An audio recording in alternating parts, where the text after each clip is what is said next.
विचारधारा को लेकर सामाजिक, लेकिन आज जो उसकी विचारधारा फैली है वो सिर्फ भारतवर्ष में ही नहीं, भारत के बाहर विश्व के जितने भी देश हैं वहां पर आदिवासियों की आवाज को बुलंद करती नजर से यदि कोई शक्ति आती है तो वो जय आदिवासी युवा शक्ति है। मैं जब यहाँ इंदौर में पढ़ता था तब भिलाला समाज का एक संगठन के नाम का फेसबुक पेज था, हीरा लावा जी से ही जुड़ा था उस समय, 2010-11 की बात है। तब मैं जुड़ा था और मैं खुद आदिवासी कहलाना पसंद नहीं करता था। IIPS में पढ़ता था, थोड़ा घमंड भी ज़्यादा था, एटीट्यूड में रहते थे। वो आजकल के लड़के के सब कतरी हुई कटिंग करते वैसे हम भी रहते थे। जींस ऊपर टंगी हुई नहीं रहती थी लेकिन फटी हुई जरूर रहती थी। स्टाइलिश रहने के बड़े शौकीन थे। घर से भले 50-100 रुपये मिले लेकिन इधर आके 5,000-10,000 का ढोंग करते थे। जेब में भले पैसे नहीं रहे। ऐसी स्थिति में हम भी निकले और हमको लगता था कि यार हम बहुत बड़ा काम कर रहे हैं अच्छे कॉलेज में आके। लेकिन जब समाज की बात आती थी तो हमको नजर आता था उस कॉलेज में जहां पर हमारा प्रतिनिधित्व शून्य होता था। एक NSUI होता था, एक ABVP होता था। वो अपने अपने झंडे गाड़ते थे, बच्चों को ले जाते थे, एक दिन पार्टी कराते थे, रात भर दारू पिलाते थे, दूसरे दिन प्रोटेस्ट करते थे, चंदे के पैसे लेकर पार्टियों में कन्वर्ट करते थे हमारे युवाओं को। यह हालत थी उस समय हमारे समाज के युवाओं की। लेकिन आज देखो, आज हमारा युवा काम ही नहीं करने लग गया, हर जगह सवाल करने लग गया। भाई महेंद्र कन्नौज ने बताया कि आज हमारा युवा सिर्फ घर की बात नहीं करता है, थाने में जाके, कोर्ट कचहरी में जाके, कलेक्टर के सामने, SP के सामने सीना ठोक कर आवाज और बुलंद करने लग गया है, सवाल करने लग गया है। और वो सारे सवाल की जड़ हमारा यही समाज है, यही संगठन है। कल तक हमारे अनपढ़ लोग जो समाज के लोग हैं, हमारे माँ बाप जो है गांव में रहते हैं, वो थाने पे जाने से पहले 10 बार सोचते थे। स्कूलों में जाने से पहले सोचते थे कि प्रिया यार कहीं पटवारी साइन कर से कि नहीं कर से, कहाँ पटवारी जोड़ से कि नहीं जोड़ से, मंत्री कान खुर्चे, सरपंच पलक आज्ञा बनाने से कान खुर्चे सरपंच। फोन लगाने से डरते थे उस समय, हालांकि मोबाइल का भी जमाना कम हुआ करता था, आज 10-12 साल ही हुए मोबाइल को आए हुए। लेकिन उस समय मोबाइल नहीं थे तो सरपंच के सामने जाने से पहले हमारा आदिवासी अनपढ़ व्यक्ति डरता था, किसान मजदूर डरता था, और पढ़ा लिखा जागरूक व्यक्ति, चाहे वो इंदौर रहे कि भोपाल रहे या कोटा में कोचिंग करता था IAS की, वो भी सरपंच के सामने जाने से डरता था। लेकिन आज कहीं ना कहीं इस विचारधारा का असर है।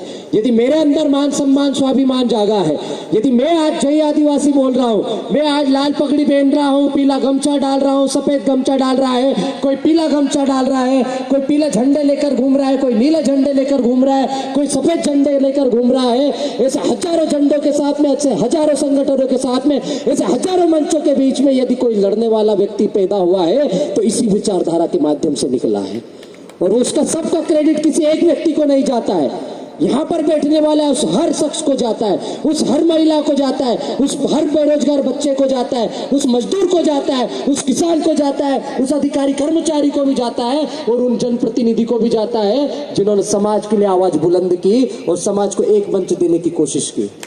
मैं बड़ा गर्व के साथ में, अभी दादा थोड़े से भावुक हो गए थे हमारे सामने, मंडलो जी, हमको भी अच्छा नहीं लग रहा था, खुशी के आंसू जरूर थे उनके अंदर, लेकिन हमको भी खुशी के आंसू हुए थे 29 तारीख को, जब बड़ी मुश्किल से 7-8 साल के लंबे अंतराल के पश्चात हमारे सारे वैचारिक मतभेद भुलाकर सारे साथी हमारे एक मंच पर आए थे। एक बैठक हाल में हम लोग बैठे, कुछ लोग सवाल कर रहे थे कि भाई तुमने किसको पूछ के इतने नाम लिखे बैठक में बैठने के लिए।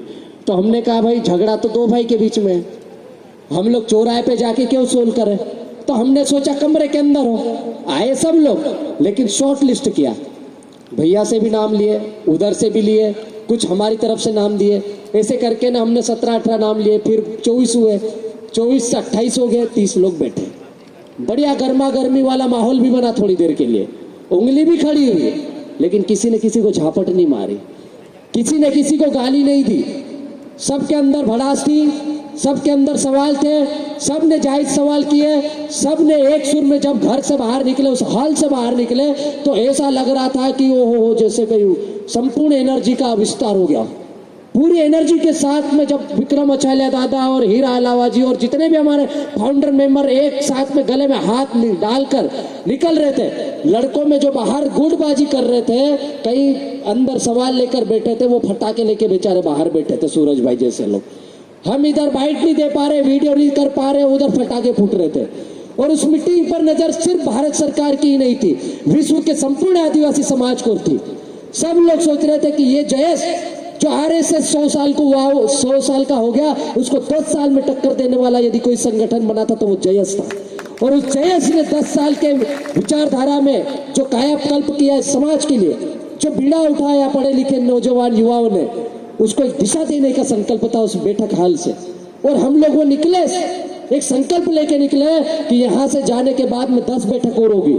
ये पहली और आखिरी बैठक नहीं, लेकिन कोई एक दूसरे के खिलाफ नहीं लिखेगा, कोई एक दूसरे के खिलाफ भाषण नहीं देगा। और वो चीज आज भी इस मंच से ना हीरा भैया ने दिया, ना रविराज भाई ने दिया, ना गौरव दादा ने भी दिया, ना महेंद्र भाई ने दिया। और मैं उम्मीद करता हूँ भोपाल में भी हम जाने वाले हैं, वहां पर भी ऐसा ही चल रहा होगा। कार्यक्रम 2 नहीं 10 होना चाहिए, 10 नहीं 10,000 होना चाहिए। हर गांव में हो, हर कस्बे में हो, हर जिले में, हर ब्लॉक में होना चाहिए। हर घर में जय स्थापना दिवस मनना चाहिए। ये पीला झंडा भी दिखना चाहिए, पीला गमछा भी दिखना चाहिए। और बाबा साहब की फोटो के साथ साथ टंट्या भील बिरसा मुंडा की फोटो जो हम लोगों ने घर घर बांटी है, उन सब पर माल्यार्पण होना चाहिए। लेकिन वैचारिक मतभेद घर घर में नहीं होना चाहिए।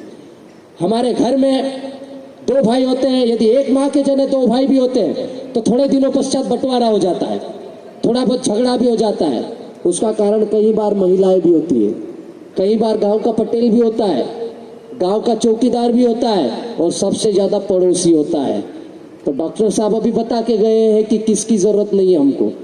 तो ये अड़ोसी पड़ोसियों को दूर करो, ये फोकट राय देने वालों को थोड़ा सा दूर रखो, और बकवास करने वालों से तो किनारा रखो। ये वही लोग हैं जो जरूरत पड़ने पर नीतीश कुमार के कंधों पर हाथ रखते हैं, हमारी मजबूरी का फायदा उठाते हैं, हमारी फोटो का उपयोग करते हैं, उसके बाद में संगठन के माँ बाप बनने की कोशिश करते हैं। आपके भाई के खिलाफ भड़काने वाला कोई तीसरा व्यक्ति नहीं है, आपका पड़ोसी है। पहले आपका नाजायज फायदा उठाता है, आपकी हमदर्दी लेता है, उसके बाद में आपको तोड़ने की कोशिश करता है। तो हम भड़काऊ लोग नहीं है, हम लोग बिकाऊ लोग भी नहीं है। कुछ लोग भयंकर लिख रहे हैं फेसबुक पे, व्हाट्सएप पे, उनका तो काम ही है, वो फ्री फोकट का काम करते हैं। किसी ने 500 डाल दिए, किसी ने 1000 डाल दिए, वो उनका काम है, वो चलने दो। ऐसा तो वो जो भाड़े की रैलियां जाती है ना कांग्रेस बीजेपी की, उसमें भी ये सारी चीजें होती है। तो उधर भक्त थे, अभी अंधभक्त हमारे साइड भी आने लग गए। उनको नजरअंदाज करो, लेकिन हमारे भाइयों को नजरअंदाज नहीं करना है। हमारा DNA एक है, हमारा खून एक है, हमारे माता पिता एक थे, हमारे पूर्वज एक थे। हम सब एक मंच पर आकर लड़ेंगे, और जरूरत पड़ी तो सारे हथियार भी आजमाएंगे। मैंने नेमावर में बोला था, लेकिन हम लोगों को लोग बहुत जल्दी डाइवर्ट कर देते हैं। मैंने उस समय बोला था कि अभी हमारे पास बिरसा मुंडा के हथियार भी है, टंट्या भील की गोफन भी है, पालिया भी है, बंदूक भी है, सब कुछ है, लेकिन हम वो चलाना नहीं भूले।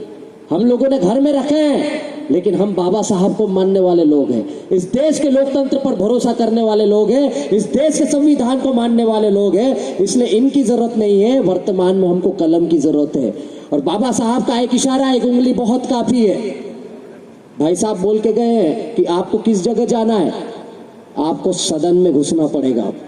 हक और अधिकार थाली में नहीं परोसे जाते हैं, उनको छीनने पड़ते हैं, और जरूरत पड़ने पर लड़ाई भी करनी पड़ती है। तो वो लड़ाई आप घर में नहीं होगी, हमारे आपस में नहीं होगी, वो लड़ाई सदन में जाकर होगी। सदन में सवाल के साथ गूंजनी चाहिए, ना कि हमारे आपस में फेसबुक पे वो उसकी टांग खींच रहा, वो उसकी टांग खींच रहा।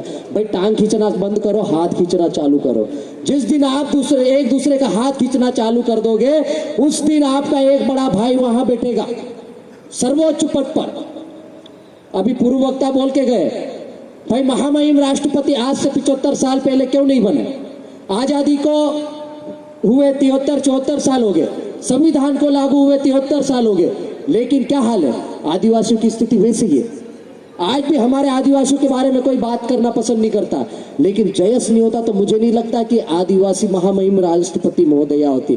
आज हमारे राष्ट्रपति भी है, हमारे राज्यपाल भी है, हमारे मंत्री भी है, हमारे विधायक भी है, हमारे सांसद भी है। दुखद बात तो यह है, बहुत दुर्भाग्यपूर्ण बात होती है कि हम लोग संघर्ष करते हैं सड़कों पर, और वो बैठते हैं एसी वाले कमरों में। हम लोग डंडे खाते हैं सड़कों पर, वो लोग एसी में बैठकर भी हमारे खिलाफ हो रहे अत्याचारों के लिए नहीं लिख पाते। हम लोग यहाँ पर FIR झेल रहे हैं, हमारे लोगों के ऊपर डंडे बरस रहे हैं, हमारे अधिकारी कर्मचारियों का शोषण हो रहा है, उनका ट्रांसफर हो रहा है, उनका निलंबन हो रहा है, उनको रातों रात एक जगह से दूसरी जगह फेंक दिया जाता है। लेकिन हमारे जो सिस्टम में बैठे हुए लोग हैं वो उसके साथ में बोलना पसंद नहीं करते। तो हम लोग इस सिस्टम के खिलाफ लड़ रहे हैं। हमारी लड़ाई ना किसी जाति से है, ना किसी धर्म से है, ना किसी पार्टी से है, ना आप से है, ना बाप से है, ना कांग्रेस से है, ना बीजेपी से, ना फलाना ढिमका। हमको किसी पार्टी से मतलब नहीं, हमको किसी धर्म से मतलब नहीं। अबे धर्म तो 2500 साल पुराना है, आदिवासी की संस्कृति सभ्यता 10,000 साल पुरानी है। जब धर्म पैदा नहीं हुआ उस समय आदिवासी संस्कृति सभ्यता थी। ये हमारी माता बहनें आई, देखो उनका पहनावा देखो, ये किसी मॉडल से कम है क्या? अभी कैटरीना फैल है इनके सामने, इन्होंने कोई मेकअप नहीं किया, इन्होंने कोई 10,000 की साड़ी नहीं पहनी, इन्होंने कोई ब्यूटी पार्लर का चेहरा नहीं देखा। लेकिन आज इनका पहनावा देखो। हमारे जो सीनियर लोग हैं अक्सर धोती लुगड़ा पहन के, धोती और पगड़ी पहन के आते हैं। हमारे जो दूल्हा दुल्हन है, वर्तमान में शादियां हो रही है। कल जेडी भाई की शादी थी, वहां पर जेडी भाई बहुत मॉडर्न लड़का है, इंदौर में ही रहता पड़ता है, लेकिन धोती पहन के शादी कर रहा था वो। उसके यहाँ रिसेप्शन नहीं हुआ, वो चाहता तो वो भी दही में रिसेप्शन रख सकता था। तो हम लोग ये हमारे समाज की संस्कृति, हमारे समाज की सभ्यता, हमारे समाज के परंपरा को बचाने के लिए निकले। हमारे समाज के जो हक अधिकार है, संवैधानिक हक अधिकार है, उनको बचाने की बात करते हैं मंच से। हम हमारे समाज के मिले हुए जल जंगल जमीन पर्यावरण को बचाने के लिए निकले हैं। नहीं तो आप लोग देख ले, ग्लोबल वार्मिंग का असर देख लो। थोड़ी देर में बारिश हो जाती है, कब गर्मी होती है, कब ठंड पड़ती है, कब बारिश होती है, समझ में ही नहीं आता है कि रेन कोट पहने कि समर कोट पहने। ऐसी स्थिति में हमारा समाज जी रहा है। और आदिवासी संस्कृति को अपनाने के लिए पूरा विश्व फोर्स कर रहा है कि आदिवासी बचेगा तो विश्व का पर्यावरण बचेगा। लेकिन हमारा ही समाज हमारे रीति रिवाज को छोड़ रहा है। डॉक्टर हीरा साहब बोल के गए अभी, यदि आप लोकुर कमेटी को पढ़ते हो तो 2 लाइन में खत्म हो जाओगे। यदि आप 2 लाइन नहीं बोल पाते हो आदिवासी समाज में तो आप उस समाज के अंग नहीं कहलाओगे। तमाड़िया जनजाति को देख लो, हमारे पड़ोस में राठवा जनजाति की भी यही हालत हो रही। वो अपने कोली शब्द जुड़ने से अपने हक अधिकारों के लिए संघर्ष कर रहे हैं। तो हमको हमारी संस्कृति भी बचा के रखना है, हमारी बोली भी बचाना है, हमारी परंपराएं भी बचाना है, हमारे पहनावे बचाना है। और हमारे समाज को अस्तित्व को जब तक बचा के रखेंगे तब तक हम लोग हमारे समाज को बचा के रखेंगे। वरना आप कितने भी संगठन बना लो, कितने भी मंच बना लो, कितने भी झंडे बचा लो, कोई मतलब का नहीं है। जब तक आप यूनाइटेड रहोगे, एकजुट रहोगे, तब तक आप लड़ पाओगे। नहीं तो आपने देखा हो, हम सब मछली खाने वाले लोग हैं, है ना। तालाब में जब तक पानी रहता है तो चींटियां जो रहती है उसको मछली खाती है ना। लेकिन जैसे ही तालाब में पानी सूख जाता है तो मछलियों को चींटियां खा जाती है। तो समय हर कुत्ते का भी आता है, मछलियों का अलग बात है। तो सबका समय आता है। ध्यान रखें, जितना एकता में रहोगे, जितना ज्यादा एकजुट रहोगे, उतना ज्यादा मजबूत रहोगे। नहीं तो आप देख लो, हमारी पॉपुलेशन इस मध्य प्रदेश में 21% से ज्यादा है, लेकिन राज किनका है, सीएम किसका है, डिप्टी सीएम किसका है, गृह मंत्री किसका है? जिनके 3% पॉपुलेशन नहीं है इस मध्य प्रदेश में, उनके सामुदायिक भवन है, उनके मेडिकल कॉलेज है, उनके हर घर में व्यवस्था है। उनके एक इशारों पर, एक फोन पर दोनों जगह के मंत्री आ जाते हैं। वो कांग्रेस बीजेपी नहीं देखते हैं, वो एक मंच पर आके उनके लिए घोषणा करके जाते हैं। लेकिन हमारा व्यक्ति किसी पार्टी के पास जाके ना कोई सामुदायिक भवन की मांग करता तो हमारे लोग टांग खींचना चालू कर देते हैं। तो ये छोटी छोटी सोच बंद कर दो दोस्तों। समाज के लिए कोई सा भी माध्यम बनता है, कोई सा भी मंच मिलता है, यदि समाज का भला होता है तो वहां पर जाए।